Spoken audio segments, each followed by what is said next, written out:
Neuroscientists have been studying the brain for decades, but one part of it remains shrouded in mystery: the claustrum. The claustrum is highly connected to other parts of the brain, so much so that Nobel laureate and DNA pioneer Dr. Francis Crick believed the claustrum may be the seat of human consciousness. In the brain, in the cranium, there is the cerebrum. And in the cerebrum, and in particular the claustrum is sitting right there in the middle of the head, virtually. From the claustrum there is a secretion, brain fluid. And this fluid is an oil. And in ancient times, this fluid, in Greek, it's called Christos. It's called the Christ. It's this beautiful fluid which comes from the cerebrum and pours down the spinal cord. In us, in all of us, we have 150 milliliters of cerebrospinal fluid inside of our brain, covering the outside of our brain, within the central canal of our spinal cord and around our spinal cord. We're all making this fluid, and it's bathing our entire brain. It's bathing all the insides of our brain, the outsides of our brain. The central canal, the spinal cord actually has a central canal that is bathed completely with CSF all the way down the spinal cord. And the CSF goes, and it actually goes all the way outside the spinal cord, all the way down to the sacrum. The word secret comes from secretion, because this secretion is a secret. And the sacrum is the sacred part of the secret. As the secretion pours down the spinal cord and reaches the sacrum, this is the marvelous way in which our body has been designed. And the spinal cord is basically just an extension of the brain. It also does thinking. The fluid is known to transmit light. It can transmit vibration. It can transmit flow, so flow from the fluid, and it can even translate molecules. What happens with this fluid is that every month when the moon is in the sign where your sun was when you were born, every month there is a germ or a seed planted in the solar plexus, which is just above the sacral plexus. And that germ is the oil, the Christ, which is born in Bethlehem, because the solar plexus is otherwise known as Bethlehem, where the Christ is born. And that oil needs to return whence it came, in the midbrain. You see, as the oil ascends the spinal cord, the vibration of the oil of the Christ increases. And you see, first of all, the oil is differentiated in the pineal gland and the pituitary gland before it is sent down the spinal cord. And the pineal gland is the electric portion, and the pituitary gland is the magnetic portion. So the oil is differentiated and it is brought down the spinal cord via the Pingala and the Ida nerves. These are what is otherwise known as the Kundalini and the Kundabhatha. So it arrives at the sacral plexus and awaits for the germinating of the seed once a month, 12 times a year.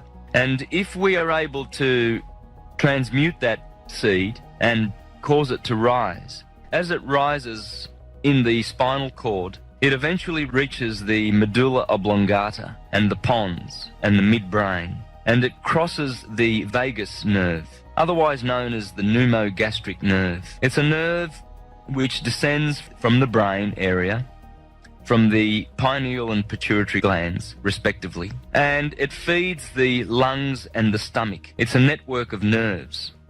And this network of nerves is called the tree of life. When the oil arrives at the very, very top, there awaiting is the optic thalamus, an egg-shaped organ in the middle of the head. When it crosses this pneumogastric nerve, this is called the crucifixion. The oil is not killed and destroyed, but it is magnified 1,000-fold.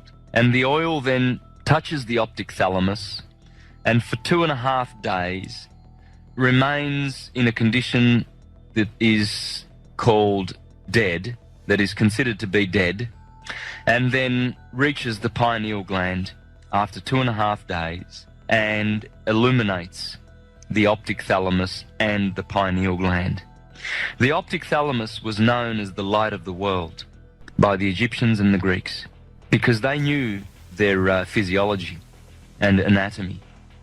And they knew that this precious oil, which descended from the claustrum, from the cerebrum, and was differentiated in the pineal and pituitary glands, and descended the spinal cord, they knew that it would ascend eventually, and that the enlightened portion of mankind were able to cause this Christ oil to ascend so that it would ascend to the optic thalamus and cause it to be lightened.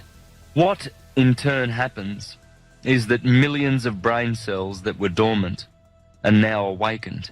You see, the oil that descends from the cerebrum is known otherwise as the manna from heaven. You see, because heaven means heaved up. And the head, the cranium, the dome which sits on top of the torso, that was known as the heavens. And the heart area and the heart chakra was known as the Midgard, or the middle garden. And the generative area was known as Sodom and Gomorrah, the area of desire, animal desire, otherwise known as Egypt and hell and the world, etc. Whereas the Garden of Eden and the land flowing with milk and honey, that's upstairs. In fact, the pineal gland produces the honey, a secretion known as honey, which has DMT in it, and the pituitary body secretes the milk. This is the milk and honey. And the land flowing with milk and honey is upstairs. This is a sacred secret simply because the secretion which comes from the sacral plexus is one of the most important things that we need to know for physiological regeneration. The ancients used to live for thousands of years by protecting and keeping this secret and guarding it. The Egyptians built ascension chambers, pyramids, for this very purpose. And they taught the science of respecting and keeping and guarding and looking after this beautiful oil. And if you know the Gospels well, you will know all the scriptures that are referring to it. I am the light of the world. He that follows me shall not walk in darkness. The light of the world is the optic thalamus. Keep your eye simple, for if your eye is dark, your whole body will be dark. You see, the cerebrum is hollowed out, and the midbrain and the limbic system at the top of the spinal cord is the holy of holies. And the cerebellum, which sits at the back of the brain, this is otherwise known as the small brain. The cerebrum is associated with the top of the head, Aries, and the cerebellum is associated with Taurus, and the left brain, the male left brain. The right brain is the feminine, and it is connected to the cerebrum, Aries, the God brain. You see, we have the God man is the cerebrum, the Adam man is the cerebellum. In the past, people have lived for thousands of years by preserving and conserving this oil and transmuting it so that it reaches the optic thalamus. You see, what happens when the oil reaches the optic thalamus is that new blood is generated in the body. Until such time as this process has occurred, we will have old, toxic blood in our physical organisms. And in order to regenerate and produce new blood, the oil must be raised to the optic thalamus, and healing can occur. The millions of dormant brain cells are reactivated because we all have these dormant brain cells in our brains. And in the Bible, this is known as tithing. You see, this is why the Bible says you must return 1/10 to the Lord. Remember, the Lord, the Lord, refers to the gold. This is how we turn lead into gold. Spinal cord is like a thermometer. And as the mercury rises with warmth, the more so with enlightenment and consciousness and knowledge, we are able to raise the condition of this oil. And as it climbs the spine and ascends, it raises its vibration. In fact, when it gets crucified at the top of the spine where the pneumogastric nerve is crossed, this does not mean death. This means, crucifixion means to multiply 1,000-fold. And you see, not only is physical regeneration a result of this, but also spiritual regeneration. And one is able to experience the higher mind and clairvoyance. You see, mediumship occurs down in the solar plexus. there are 4 brains in the human body. The cerebrum, what is otherwise known as the God brain, the cerebellum, which is the man brain, the medulla oblongata, which is responsible for the involuntary actions in the body such as breathing and blood circulation, and the 4th brain is the solar plexus, which is more related to the animal instinctive brain, which receives images from the ether, from the air, just like the animals do. We have the claustrum, we have the cerebrum, the covering angels, the cherubim, which cover over, because the cerebrum covers over the cerebellum, and the midbrain, and the optic thalamus, and the pineal gland, and the pituitary gland, otherwise known as Joseph and Mary. You see, these 2 are the ones that are responsible for sending the oil down the spinal cord. And they are the ones that await the return of their son, who is born in Bethlehem, the solar plexus, once a month. You see, living riotously, overeating, consuming too much alcohol, these are poisons to the oil. These dry up the oil. And once the oil is dried up, the human organism dies. It cannot live without the oil that comes from the cerebrum. This beautiful fluid, the crystalline dew, which comes from the heaved up place, the heaven, and it comes down to the sacrum, the secretion, which is the secret, the sacred secret of the Christ within. The Holy Land is within, people. The Holy Land is the body. The Jordan River is the spinal cord. You see, Jesus gets baptized at the age of 30 and crucified at the age of 33. These correspond to the bones of the vertebrae. And as we progress with that oil by degree, we get our degrees. You see, we graduate with high honours and degrees. The degrees are referring to the spinal cord. And if we stay in the sacrum, sacred though it is, we do not ever climb Jacob's ladder to the place which Jacob called pineal.